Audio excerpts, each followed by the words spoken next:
this team of con artists ripped off colleges, students, and the government all at one time, coming up.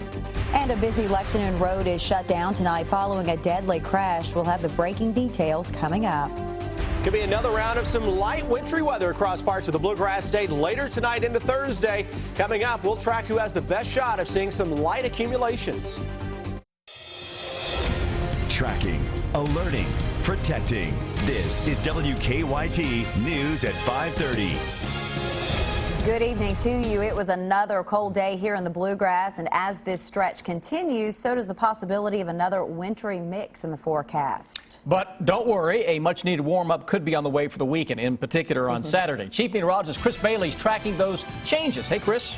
Yeah, the first change will be at least a little sunshine that we're seeing out there right now before the sun gets ready to call it quits for the day. I had to show off this beautiful sunset before we talk about the little round of some slick travel coming up tonight. Take a look at that view on the western horizon. Sun getting ready to say good afternoon, good evening, good night to us. We have a lot of overcast coming back into town. Those are ice crystal clouds that will be ahead of our next weather maker that is not showing up on Live First Alert Defender on the local scale, but we do see the clouds that are streaming to the east. We're watching this little narrow band of some rain and some snow breaking out across parts of Oklahoma into southern parts of Kansas. That's going to scoot across northern Arkansas and across most of Missouri, and eventually that'll scoot in across central and eastern Kentucky late tonight and early tomorrow morning. Farther south you go, the better the shot of seeing some light accumulations. And when I mean light, I mean light. Slick spots may try to develop. Most of that, though, will come after daylight tomorrow as it stands now. But again, a close call. Farther south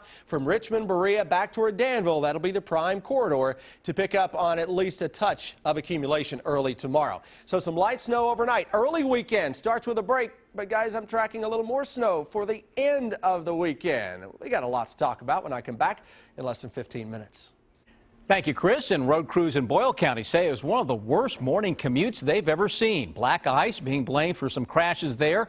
The emergency management director in Boyle County says highways 150 and 68 in the Parksville and Perryville sections were the problem areas this morning. Our first responders were really on the move. They were really on the move, and each one of them were saying the same thing, that when they got to a scene that it was just very difficult even to stand up. It was so slick.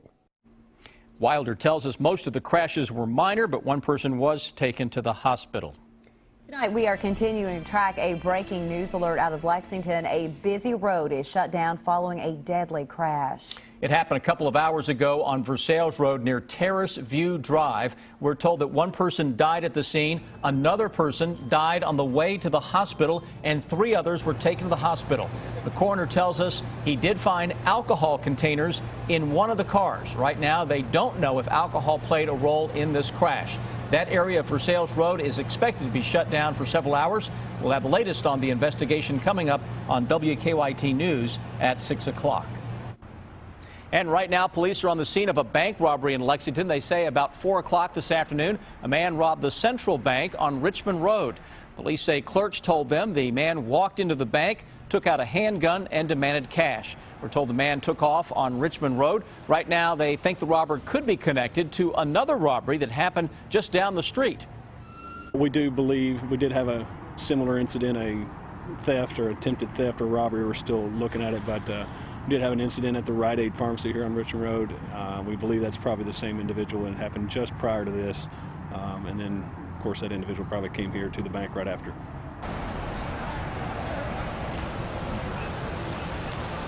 Police have released this surveillance picture of the robber. And see if we can get that up. If not, we'll try to show it later. He's believed to be about 25, there it is, 25 to 30 years old with a teardrop tattoo under his eye. They think this person is driving a white Toyota 4Runner. The Southern Kentucky Animal Shelter is asking for one last push for help. The Knox-Whitley Animal Shelter is asking for donations to help rebuild after it was destroyed in a fire last year. The shelter was scheduled to open at the end of February, but as WKYT's Phil Pendleton tells us, more work and donations are still needed to get the shelter up and running. The shelter director tells me that they've been operating out of this small and cramped space for months, but they say once they're in their new building, they'll be able to serve a lot more people and save a lot more animals. It's a small facility for a big need that serves a large area. We serve 4 counties, Knox, Whitley, McQuarrie County, and Clay County. So being able to have the extra space is actually going to be able to help us save more lives in the long run. More than a year after a devastating fire, the shelter is inching closer to opening a brand new building. This is at least 3 times bigger than the shelter that we had before. More than $500,000 has been raised, but about $100,000 is still needed. We do need more donations. That is slowing us down. This is a big project, a lot bigger than probably what we even thought whenever we first started out. Money is needed along with ceiling tiles, drywall, insulation, and dog beds. $600 donations come with naming a kennel in honor or memory of someone. So out of the 50 kennels, we've probably got about 20 left. They had hoped to be open by February 1st. They now say the new shelter will be ready hopefully by March the 1st. In Whitley County, Phil Pendleton, WKYT. The animal shelter's new location will be more centrally located on busy lane off of 5th Street in Corbin. A former Kentucky police officer is suing a gun store after he accidentally shot off his finger. Our county-by-county coverage begins in Barron County. It happened last year at Barron Outdoors, and now there's some new video of the incident. The lawsuit claims that former Glasgow police officer Daryl Smith was examining a .38 caliber gun when he cocked it. The gun was loaded and went off. Officer Smith's attorney says he lost part of his index finger, and that ended the officer's career. It's got a lot of medical bills that have to be paid. And, you know, like I said, it ended his career, and he's going to have a lot of lost income. The lawsuit claims the Barron Outdoors employee did not do a safety check on the gun. Smith is suing for negligence. We have that surveillance video of the accidental shooting on WKYT.com. In Washington County, we're continuing to track a shooting that sent one man to the hospital. Sheriff's deputies say that 70-year-old Charles Chester shot Joseph Hill in the chest during an altercation last night. It happened near Chester's home on Glens Creek Road outside of Willisburg. After being shot, police say Hill went to the corner market for help. He was flown to UK Hospital. He's in critical condition. So far, Chester is not facing any charges. And in Rowan County, a man accused of animal cruelty says that he is guilty. Ricky G. pled guilty to 2 counts of animal cruelty. Rescuers found 2 dogs chained to a pole outside his home in December. One of the dogs died. The rescue group Star is caring for the other dog. The man received a 1-year sentence but will only serve 90 days. He cannot own animals for 2 years. Their goal is to keep you safe. Central Kentucky Police want to protect people with a new program called Backups. The program's goal is to bring together agencies from around the state and erase boundaries among police forces. It's called Bluegrass and Central Kentucky Unified Police Protection, aka Backups. The program will bring together 26 police agencies around Central Kentucky working across county lines to deter crime. Just the communications that's going on daily across the county lines, talking about common cases, talking about the things that are happening. Hey, we've had this happen. Are you all seeing it? And then all of a sudden, next thing you know, you're developing suspects. You're sharing information. It's huge. Franklin County Sheriff Pat Melton says Backups has already paid dividends. Last month, Sheriff Melton and his deputies teamed up with Georgetown Police to squash a heroin ring. 7 people were arrested and charged with trafficking. The 2 agencies also seized more than an ounce of heroin and 2 guns. When you're working together like this and what this brings to the table, the detectives were already on the same sheet about this case and what they were doing, which worked out fantastic. You know, the end result was we had 7 people that went to jail for trafficking heroin.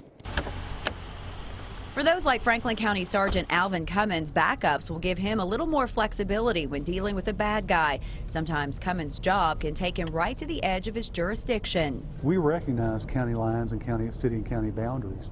Bad guys don't. This makes it a lot harder for them. Lexington police are not part of the Backups program. A spokesperson with the State Department of Justice tells us Lexington's police department is a large agency with its own urban issues and policies, but it does support the program. Millions of students rely on loans to get them through college, but one team of con artists turned student loans into a cash machine for themselves until they got caught. Ronzel and Stephanie Mitchell are behind bars for their roles in a student loan scheme. What they were doing was filing for student loans with the federal government, using the names of various individuals and their identities. The husband and wife submitted multiple applications for federal student loans using a variety of stolen identities they obtained in an ID theft ring. They were filing different financial applications with online universities, using the victims' personal identifiers, name, date of birth, social security numbers, under the auspices that the victims were enrolling for college courses online.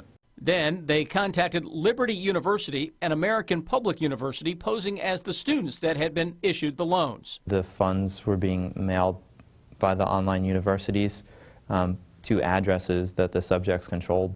More than 200 people had their identities compromised. The Department of Education lost more than $270,000.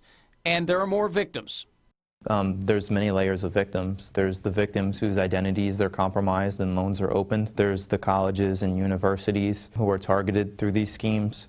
There's the federal government, who's often making the payments to people who they believe are students, and the students who are truly applying for financial aid that may not receive what they deserve because of these types of schemes. Some advice from postal inspectors that could deter identity thieves. Check your credit report each year.